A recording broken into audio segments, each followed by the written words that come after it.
Olá, bem-vindos a mais uma análise. Hoje, a gente mergulha num momento bem curioso do Evangelho de Marcos. É uma hora em que uma rejeição, daquelas bem dolorosas, que tinha tudo para paralisar o movimento, acaba virando o pontapé inicial para uma expansão totalmente inesperada. Vamos entender juntos como isso aconteceu. Então, a grande pergunta que essa história coloca na mesa é essa.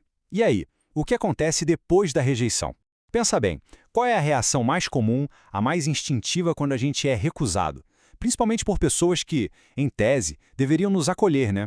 Olha, o esperado, o normal, seria uma pausa. Um tempo para respirar, talvez até dar um passo para trás, repensar tudo. Só que a realidade que a gente encontra aqui é o completo oposto. Em vez de recuar, o que acontece é um envio. Em vez de diminuir o ritmo, o que vem é uma expansão. E é justamente essa tensão que faz esse momento ser tão forte.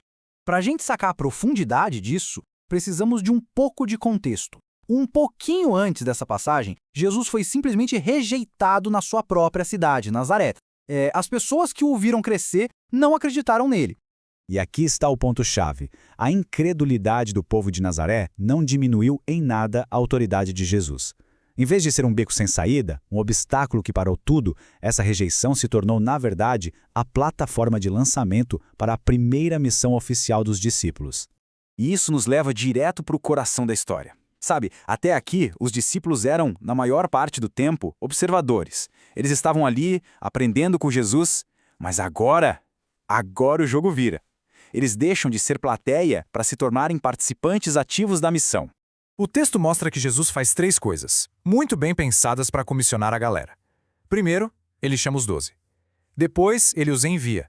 E olha que interessante, não sozinhos, mas de 2 em 2. Uma estratégia clara de apoio mútuo. E terceiro, o mais importante de tudo, ele dá autoridade a eles. Ou seja, eles não estão indo por conta própria. Eles vão com o respaldo e o equipamento de quem os enviou. E que autoridade era essa, afinal? O texto é bem específico, a autoridade sobre espíritos impuros. Isso deixa claro que a missão deles não era só um debate de ideias, sabe? Não era só um ensino intelectual. Era, na verdade, um confronto espiritual direto. Bom, e é aqui que a coisa fica ainda mais curiosa. Junto com essa autoridade toda, Jesus passa umas instruções bem estranhas, quase contraintuitivas. São o que a gente pode chamar de regras da dependência. Dá uma olhada nessa lista de viagem que é, no mínimo, radical. Podia levar só um cajado para ajudar a caminhar e sandálias. E o que era proibido? Pão, dinheiro e nem mesmo uma túnica a mais. A mensagem aqui é impossível de não entender. A confiança deles não podia estar nos seus próprios recursos. De jeito nenhum. O princípio por trás de tudo isso é cristalino. A questão não é ser autossuficiente. A questão é ser totalmente dependente. A autoridade vinha de Cristo, a provisão tinha que vir de Deus, e os resultados, bom, esses também pertenciam a ele. O mensageiro tinha que ser só o canal e nunca a fonte. A próxima regra também ensinava simplicidade. Quando chegassem numa cidade, era para ficar na primeira casa que os recebesse. Sem essa de ficar procurando uma hospedagem melhor, mais confortável. Isso evitava o oportunismo e mantinha o foco total na missão. Tá, mas e se eles fossem rejeitados? A instrução era para sacudir o pó dos pés. E é fundamental entender o que isso significava. Não era um gesto de raiva nem de vingança. Era um ato simbólico. Um testemunho que dizia, olha, a nossa parte foi feita com fidelidade. Agora, a responsabilidade pela resposta é de quem ouviu. Então, com essas regras e essa autoridade em mãos, como é que foi essa missão na prática? Vamos ver agora a execução, o momento em que a palavra e o poder se encontram de verdade. O trabalho deles tinha 2 partes que não se separavam. De um lado, a mensagem verbal, que era clara e direta, arrependimento, um chamado para mudar de vida. Do outro lado, essa mensagem era confirmada por ações muito concretas, ações de poder.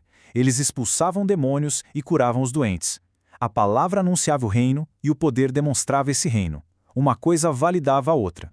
Quando a gente olha para essa missão como um todo, desde a rejeição lá no começo até a sua execução, um princípio teológico muito profundo começa a aparecer.